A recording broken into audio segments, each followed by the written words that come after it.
Hello mates, I'm covertly installing ham radio in the car with my drill.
Well, I thought I was.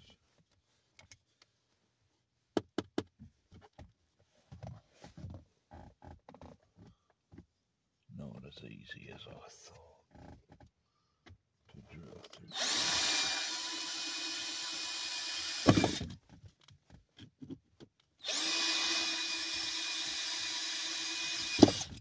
There we go. Step one completed.